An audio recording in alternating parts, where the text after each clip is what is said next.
Shalom semuanya, kembali lagi bersama saya Sonia Tinggi yang akan membahas prosoteriologi 4 tentang tugas-tugas penyelamatan. Nah, tugas-tugas penyelamatan ini ada 3 bagian.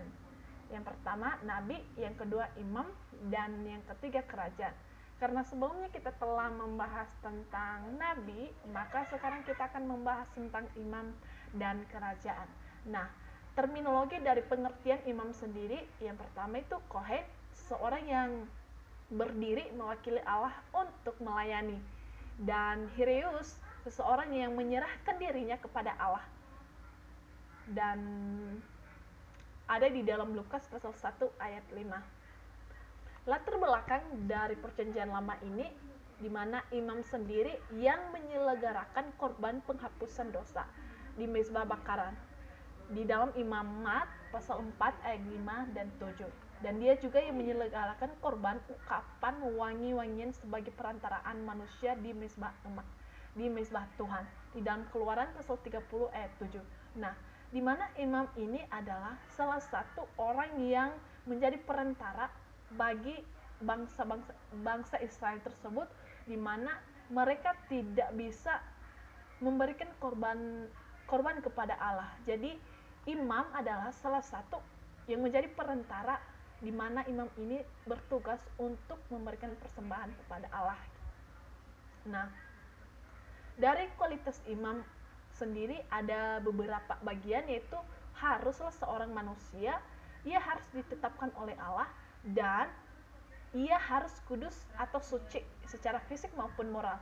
Nah, kalau tidak ada bagian-bagian ini di dalam iman, maka dia bukanlah imam. Maka dia bukanlah imam yang benar-benar ditetapkan oleh Allah. Karena sebagai imam itu harus ada kualitas yang telah saya sebutkan tadi. 3 bagian ini harus dia memiliki, di mana dia harus suci atau kudus, tidak berdosa, dan ia harus ditetapkan oleh Allah. Dan dia adalah seorang manusia yang ada di dalam Ibrani pasal 5 ayat 1. Nah, peraturan-peraturan kalau kita tahu di dalam Alkitab, di mana ada 2 peraturan, yaitu peraturan Harun dan peraturan Melkisedek. Nah, peraturan Harun ini di mana dia menyatakan bahwa harus dari keturunan imam. Kalau bukan dari keturunan imam, maka dia tidak bisa menjadi seorang imam gitu. Jadi dia harus menjadi keturunan dari imam, maka dia yang meneruskan keimaman dari keluar dari ayahnya.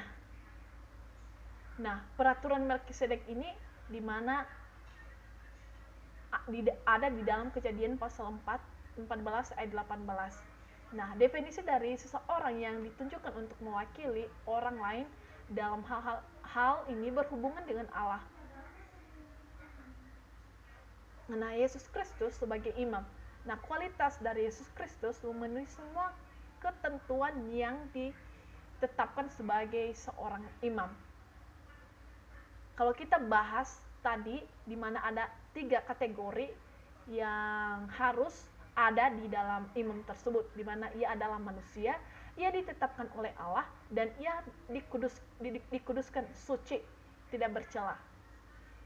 Jadi 3 kategori ini Allah telah memilikinya, atau Yesus Kristus yang adalah anak Allah, dia memilikinya.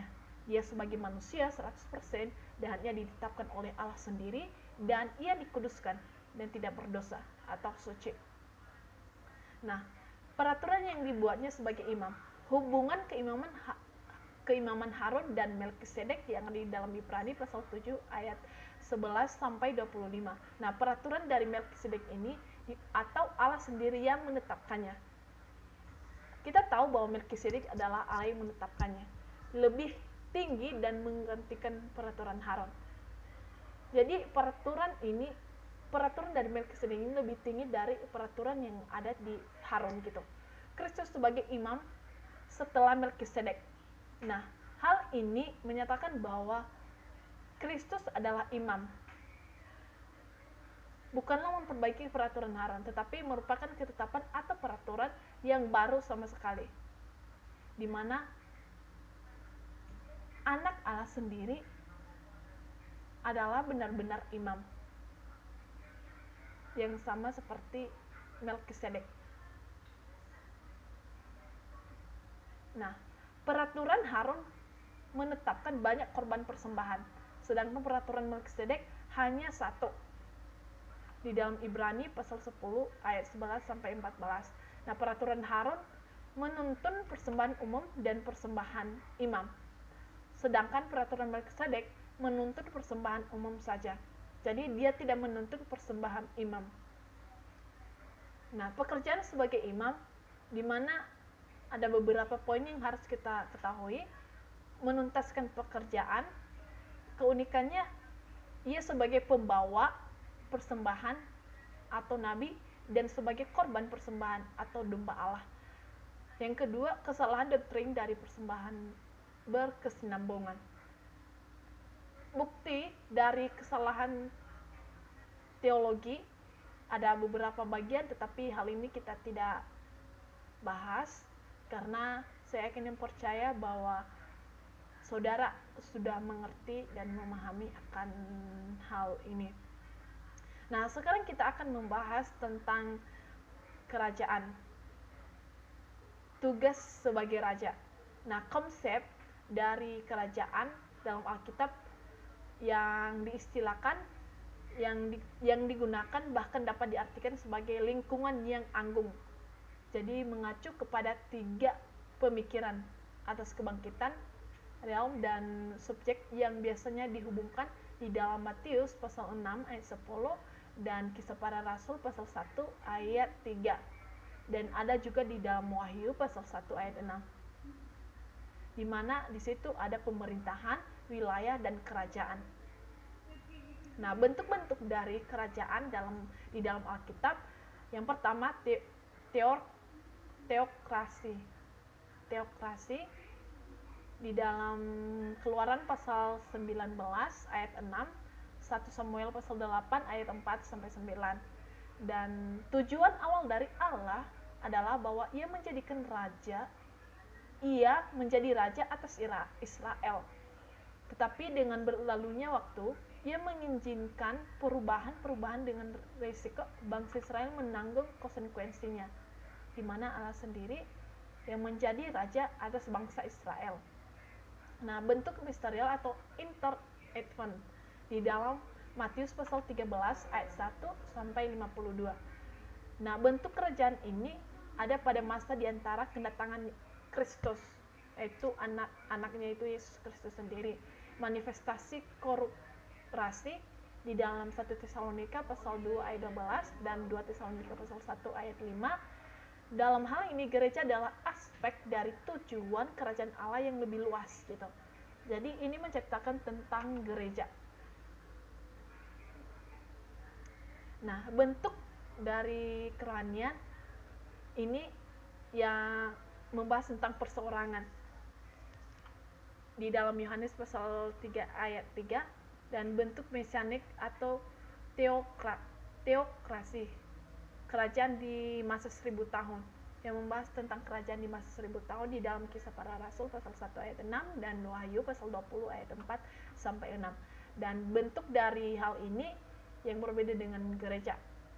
Jadi di masa 1000 tahun ini berbeda dengan gereja. Bentuk universal atau kekal.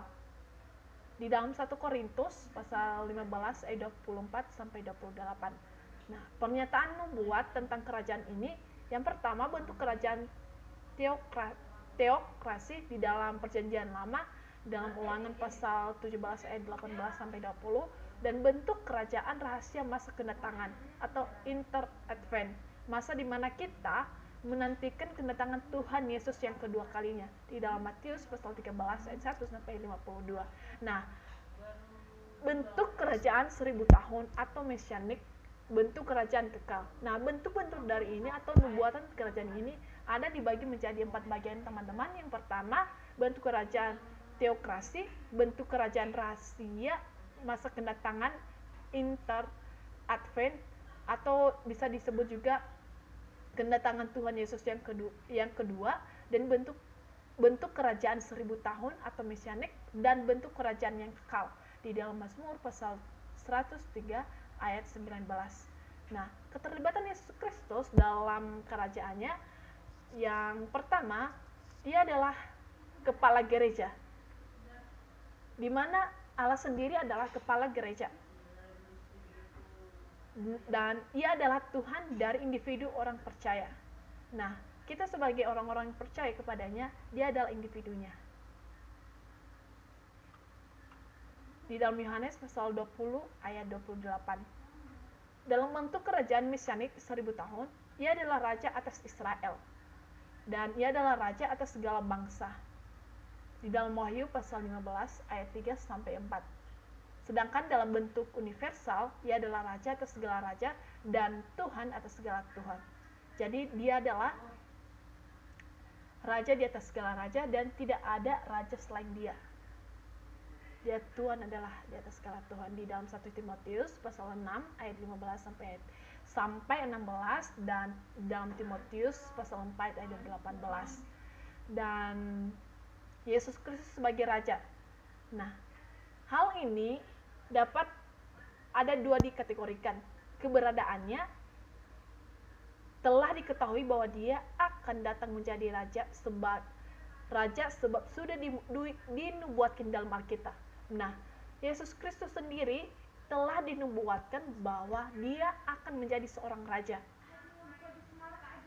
Dia akan menjadi manusia dan menjadi raja, baik di bumi maupun di surga. Yang kedua, keberadaannya sebagai raja diberikan kepada anak yang akan datang. Nah, sudah jelas bahwa Allah sendiri yang mengutus anaknya untuk menjadi seorang raja, baik di bumi maupun di surga. Yang ada di dalam Matius pasal 3 ayat 1 sampai 3. Nah, dan yang ketiga, keberadaannya sebagai raja ditolak sebagai bangsa Israel. Nah, kalau kita melihat dari kedatangan Tuhan Yesus, di daerahnya sendiri atau di kota kelahirannya sendiri dia ditolak sebagai raja atau sebagai anak Allah. Dan sudah terbukti di dalam Matius pasal 21 ayat 12 sampai 16. Dan waktu pemahkotannya yang ditunda di dalam kisah para rasul pasal 1 ayat 6 sampai 8. Sebagai raja, dia memerintah bersama-sama orang-orang kudus. Yang ada di dalam Wahyu pasal 11 ayat 16 sampai 17. Yang menceritakan tentang orang-orang yang percaya.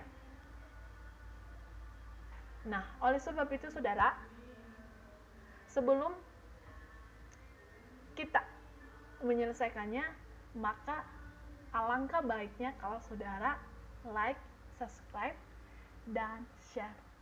Jangan lupa, bye-bye.